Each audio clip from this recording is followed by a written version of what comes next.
Millard South stole the show of the 22nd annual Husker Online In-State Tour. Yes, I've been a part of all 22. Yeah, you put it on. Don't ask how old I am. How old are you, Sean? Are you 40-something? 44.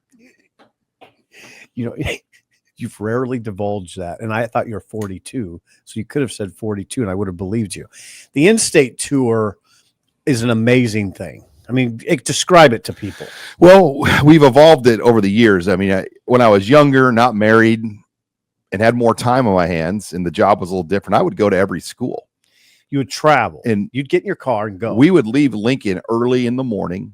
Greg Peterson and even Nate Klaus, when he worked with us back then, and we would leave very, very early and get to these schools, and we would try to hit 4, sometimes 5 schools in a day. And the purpose is just to identify and see the top in-state talent in Nebraska. So we would spend several days in Omaha, usually a day or 2 in Lincoln, and then we'd get around the state as well. Well, this year we kind of had to, just because of timing and scheduling, we were able to see 13 schools this week. You condensed it. They came to the Warren Academy, yeah, in West Omaha. And so we invited the teams that we knew all had for sure a Division I level guy that's being recruited D1 right now, like legit attention. Or guys. Or guys. And you're looking at this picture of Millard South, the defending Class A state champions. Look at that. They have 8 players that are juniors right now that already hold Division I offers. So they had 22 guys there. That now, so people understand, Millard South is an outlier, not team. What's the next highest total of team? I would say West Side and Central had about 10. Like Omaha Central has 3 guys, Torrey Pittman, Kylon Haney, and Caprice Keith, that are all Power 5 guys. So they have high level talent. West Side has 2 or 3 that are already like Power 4 level athletes. I think the other challenge, and I did my best, Sip, and you got to hear this, telling these kids how different recruiting is going to be. What'd you tell them? That the recruiting that we've watched the last few years is no longer the recruiting it is now, with the lack of spots and revenue sharing. And for a lot of these kids, they may have been Nebraska level scholarship players at one point, or Power 4 players to another school, but because of roster reductions, some of these kids might have to play down a level. They might have to play at an FCS level, a Division II level, a junior college level, and then play their way back up. Because what we've done is we squeezed it down to 105 roster spots that have a lot of money tied to them. So yeah, you addressed each bunch of kids, and I will tell you that you had their attention.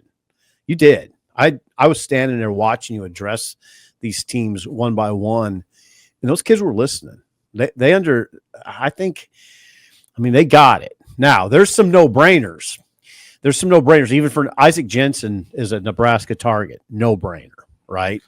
Then who else? Not many no-brainers. Jace Reynolds is Jace Nebraska, Reynolds. But the other, Brian Munster and I talked about this. Barry Freeze, his teammate, right? At Elkhorn North. He's 6'3.5" verified. 232. So he's actually got a better frame than Jace Reynolds, and they're on the same team, and they play linebacker together. Reynolds, though, has an offer from Nebraska. Isaac Jensen has an offer from Nebraska.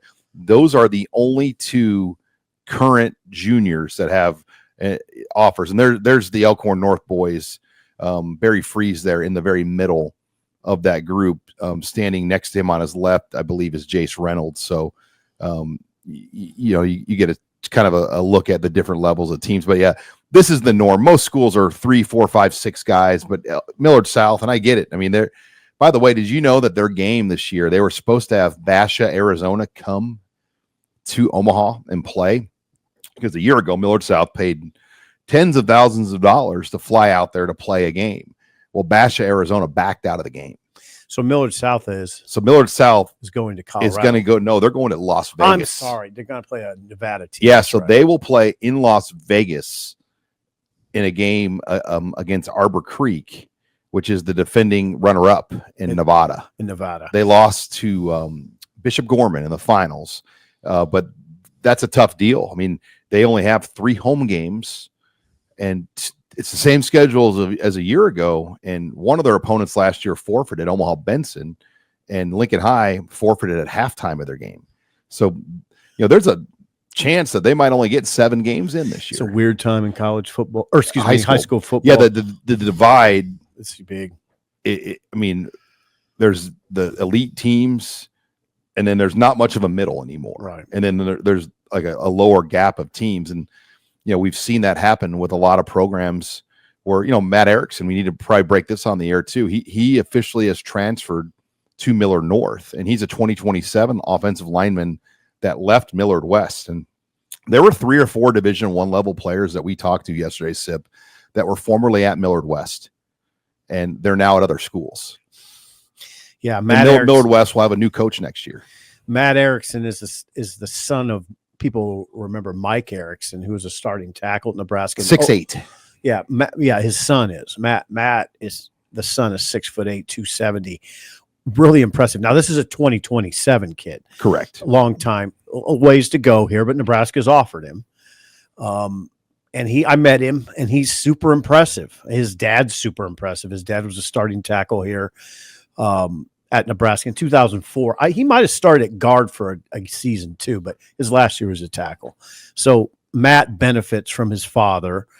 And like I said, Matt's impressive. When you meet him, he's a young kid, but he comports himself really well, and you can see that frame. You can't teach 6'8". Yeah, even in basketball, he played sparingly for whatever odd reason, but when he would go into games, like his impact was like, he went in the game at Pius this year, and he drew like 3 fouls in like 2 minutes. I can tell you why he played sparingly, because his coaches didn't know how to coach a post.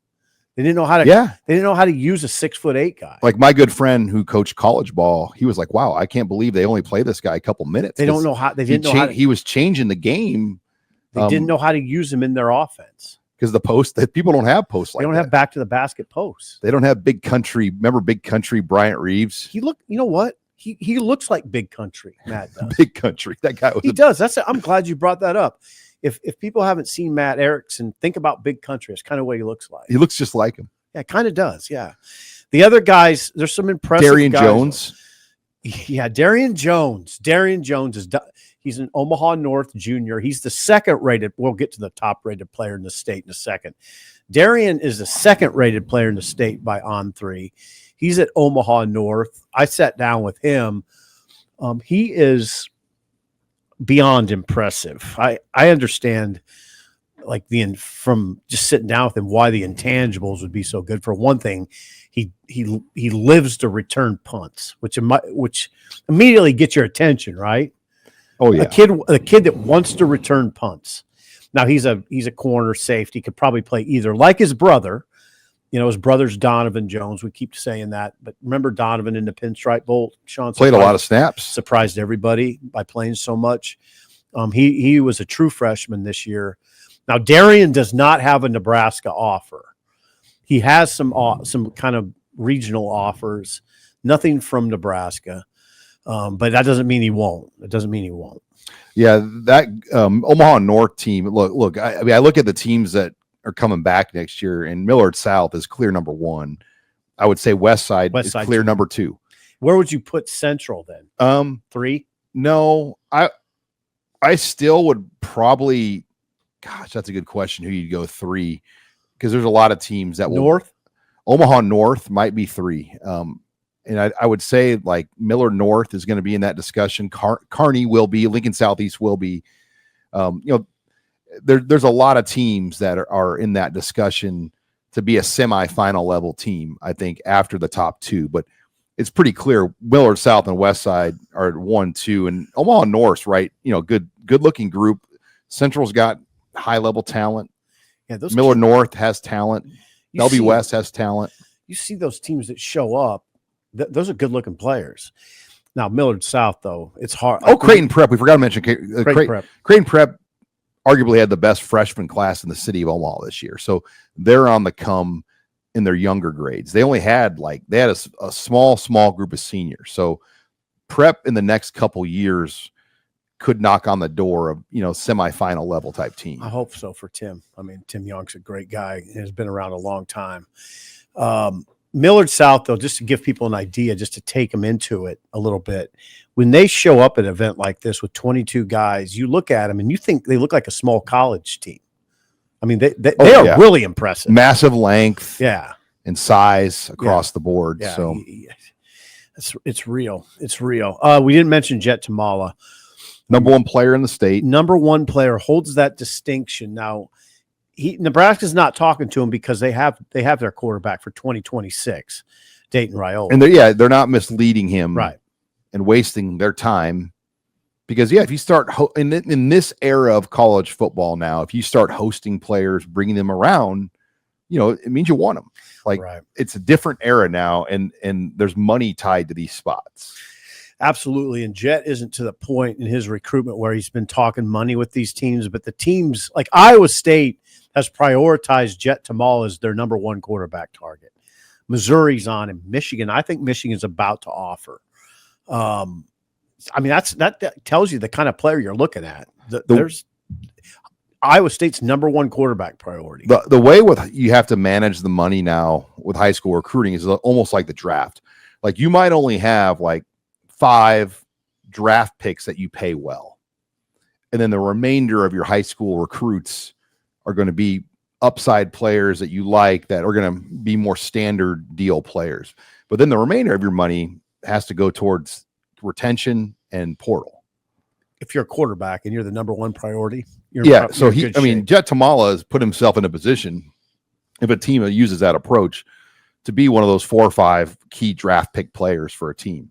Yeah, and Taylor Mendenhall is his first year Millard South coach, and now he was his quarterback's coach though, and he says the separator with Tamala is the way the ball comes off his hands. It's hard to explain. You've seen it though. Various people that have come through Nebraska, like Harrison Beck, you could just see the way he never turned out here, but you could see the way the ball came off his hands. There's just certain guys it comes off different. And Tamala's that guy. Well, and I think his basketball dunk reel is kind of Tamala showed that he's an athlete too. I mean, 6'5" point guard, leads him in rebounding, and he's had a lot of dunks. I mean, like Taylor, his coach was telling me that, and that's what got my attention. Wait a second, he's a 6'5" point guard, and he leads them in rebounding. Tells you a lot about his athleticism. If he's not first in rebounding, now he's second. But yeah, he's a special kid. Yeah, Millard South will be fun to watch. I mean, of those 8 offers, 6 are skill guys. Oh boy! I mean, they have Landon Von Segren and Solomon, who are Segren's a Illinois commit, offensive lineman, and then a kid named Solomon who has like Northern Illinois. Northern Illinois has been very aggressive. Like, they have made a lot of like first offers in this metro area. They recognize the opportunity here. With Dan Jackson at South Dakota State, you got Wyoming, Aaron Bull, Craig Bull's son, kind of leads their efforts here. And then obviously you have Northern Illinois. I mean, I think those are the lower tier teams that will really recruit Nebraska hard, along with North Dakota State and South Dakota. And you'll see Kansas State, Iowa, Nebraska, Kansas be the main power force in this area. It's a good play by Northern Illinois because it's close. I mean, it's not a tough drive.